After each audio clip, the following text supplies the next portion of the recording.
sini kita akan kembali membahas tentang peraturan Menteri Kesehatan. Nah, untuk topik hari ini kita akan membahas tentang Permenkes nomor 52 tahun 2016, itu tentang standar dari tarif pelayanan kesehatan dalam penyelenggaraan program jaminan kesehatan. Nah, di sini saya sudah bersama narasumber kita hari ini, yaitu Dr. Gigi Jimmy, di mana Dr. Gigi ini adalah ketua dari PDG, yaitu Persatuan Dokter Gigi Indonesia wilayah Kalimantan Selatan. Nah, mungkin langsung saja coba kita tanyakan ya. Halo dokter, selamat pagi. Nah, jadi dok, di sini yang kita bahas pertama adalah apa sih latar belakang dari peraturan Menteri Kesehatan ini dibuat dari segi dokter gigi atau dari PDG ini, itu latar belakang itu apa sih dok? Oke, ya saya jelaskan dulu ya. Jadi latar belakang dari terbentuknya Permenkes ini itu pada dasarnya adalah kesehatan gigi dan mulut di masyarakat ini masih rendah kayak gitu. Jadi orang itu datang, masyarakat kebanyakan datang itu cenderung pada saat keluhannya itu sudah ada. Jadi misalkan sudah sakit seperti itu baru datang, sehingga pada saat melakukan tata laksana atau pengobatan itu susah, jadi tidak terlalu maksimal untuk pengobatannya. Jadi bisa saja sudah terjadi kerusakan gigi yang akhirnya harus kita cabut seperti itu kan tidak baik sebenarnya.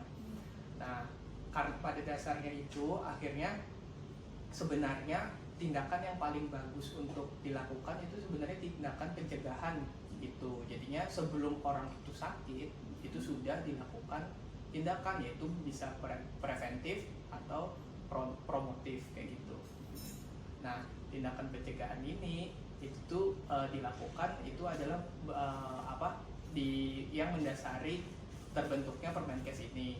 Nah, ada dua paradigma yang sebenarnya masih agak bingung ya orang. Jadi kalau misalkan di Indonesia ini banyak yang berparadigma sebagai paradigma yang sakit. Jadi tidak hanya masyarakatnya, namun dokternya pun juga memiliki paradigma seperti itu.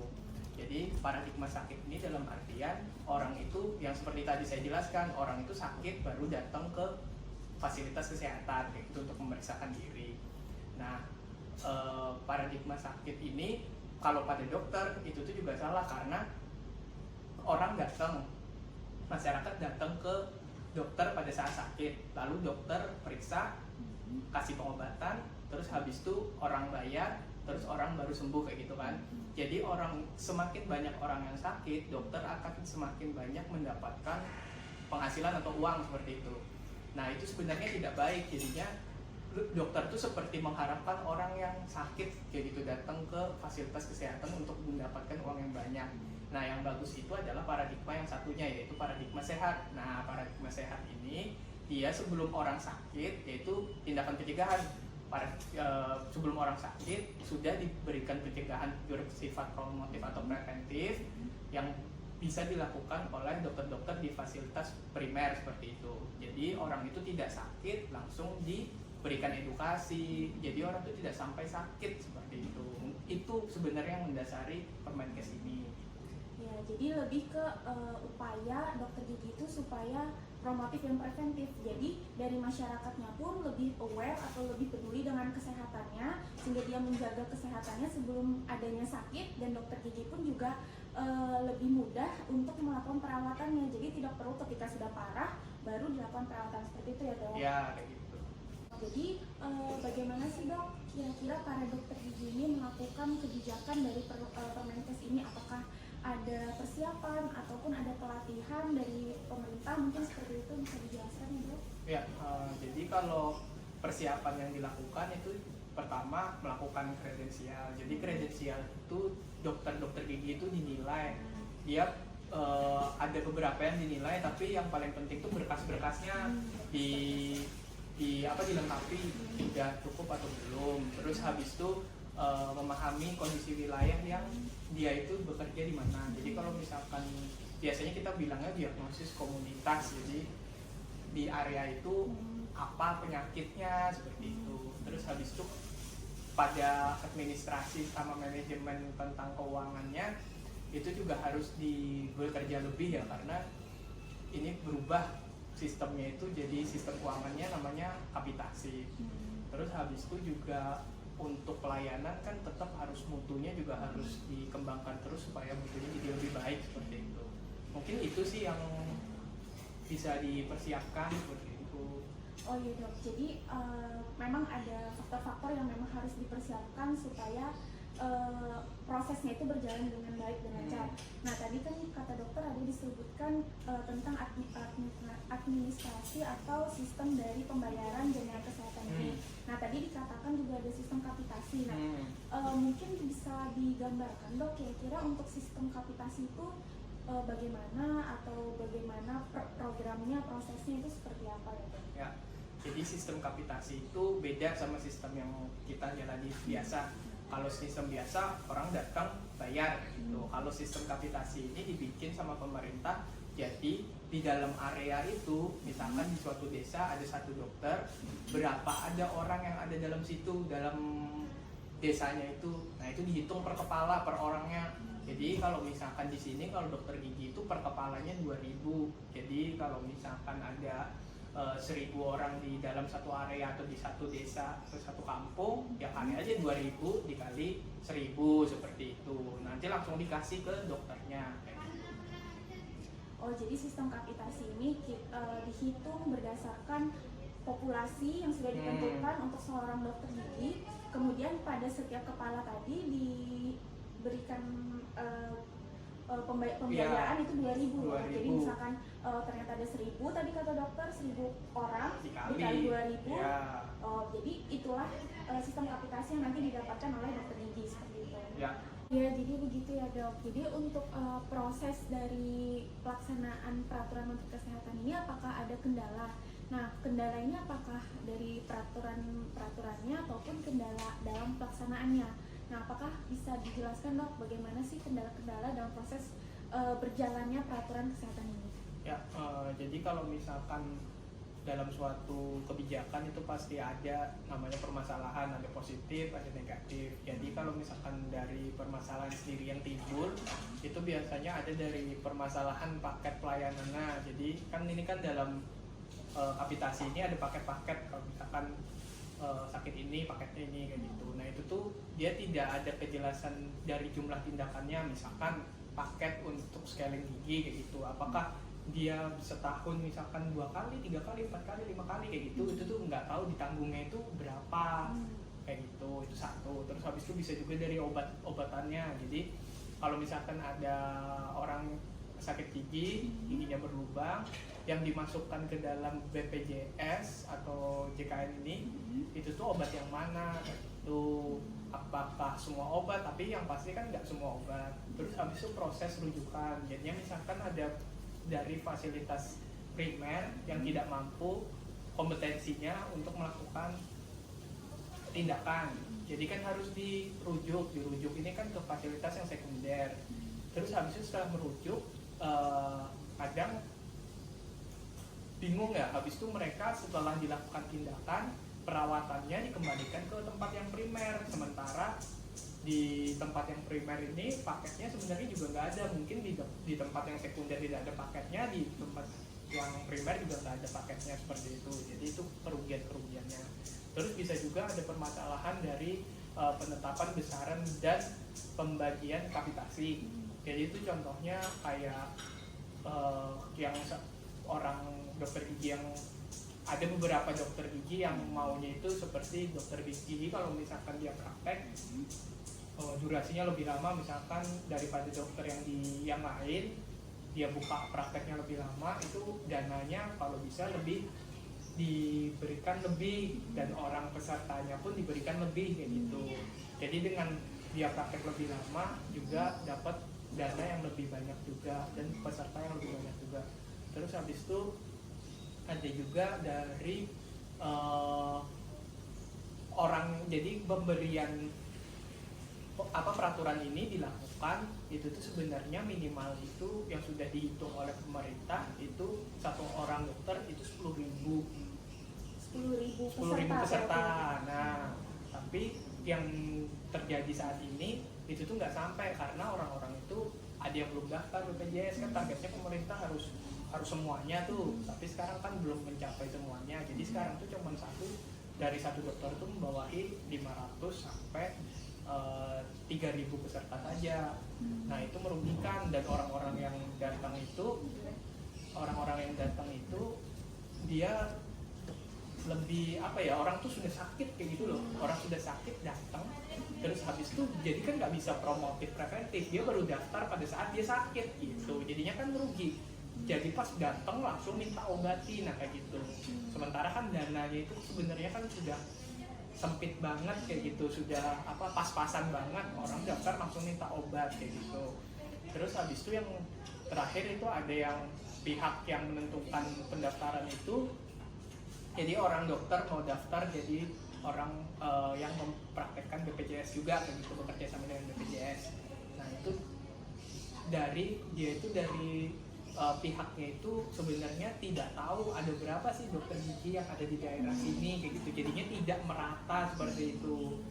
Mungkin itu sih dari permasalahan yang bisa ditimbulkan seperti itu. Jadi memang ketika pelaksanaan dari kebijakan ini memang memiliki masalah yang masih banyak yang perlu dibenahi, baik itu dari program pemerintahannya ataupun dari dokter giginya. Karena mengingat sebenarnya pemerintahnya kan tadi sudah membuat kebijakan kalau satu dokter gigi tadi 10.000 peserta ya, Dok? Ya berharapnya seperti itu. Ya berharapnya seperti itu, tapi ternyata untuk dari masyarakat kita pun masih kurang kesadarannya.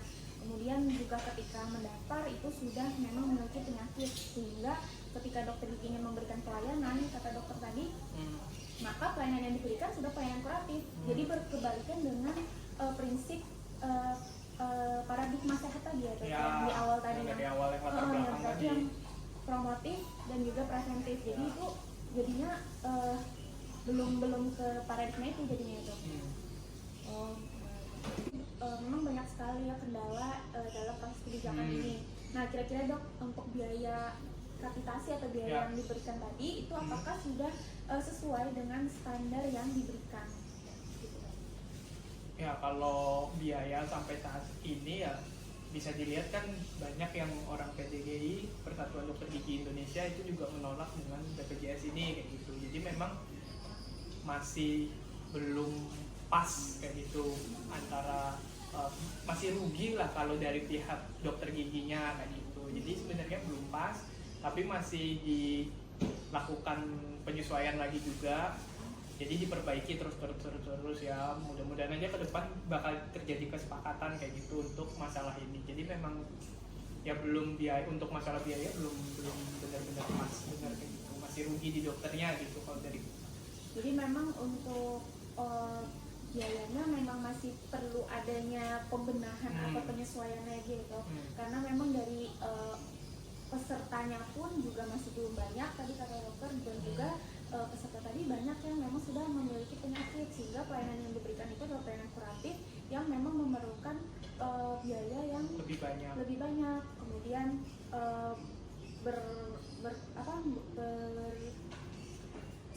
bertolak belakang dengan paradigma sehat tadi. Ya. Jadi dari kebijakan ini kan tadi memang banyak yang harus dibenahi dari kebijakannya. Nah kemudian untuk manfaat dari kebijakan ini apakah ada bisa dijabarkan? Kira-kira pasti kan ada manfaat ya Dok dari kebijakan ini. Nah jadi bisa dijelaskan Dok untuk manfaat dari kebijakan ini apa saja? Ya, jadi kalau dari manfaatnya ada peningkatan ya jumlah kunjungan pasien. Jadi saat ini daripada dulu orang jadinya karena kan nggak bayar nih, karena sudah ada BPJS itu, jadi orang yang lebih mau untuk ke dokter, kunjungannya jadinya meningkat. Terus habis itu yang kedua sebenarnya berhubungan dengan yang saya sebutkan pertama tadi, kesadaran dalam kesehatan giginya sudah mulai meningkat.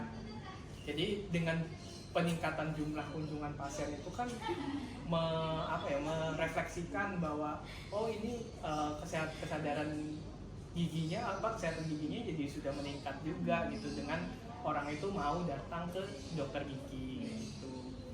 Terus habis itu sebenarnya manfaat yang lain ya mungkin dari manfaat ya dua itu ya, tapi yang harus digarisbawahi juga sebenarnya dari peraturan ini itu kita dari dokter gigi ini sebenarnya kan dari manfaat itu kan ada tuh bagus itu, cuman harus dari masalah biayanya tadi itu harus bisa mungkin di pemerintah melakukan pembenahan lagi, jadinya tidak ada yang dirugikan, tidak merugikan dari pihak pemerintah yang memberikan biaya, juga tidak merugikan dari pihak dokter gigi yang bekerja juga.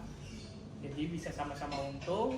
Dengan begitu kesehatan pada masyarakat tentang kesehatan gigi dan mulutnya itu juga jadi bisa meningkat juga seperti itu. Pokoknya PDGI berharap tentang kebijakan dari pemerintah itu segera memperbaiki atau merevisi di mana saling menguntungkan, seperti tidak ya, yang penting tidak ada dirugikan. Tetapi kan dari kedua belah pihak tetap memiliki tujuan di mana kesehatan gigi dan mulut dari masyarakat itu semakin meningkat dengan mutu dan kualitasnya yang baik dan optimal, gitu ya Dok ya.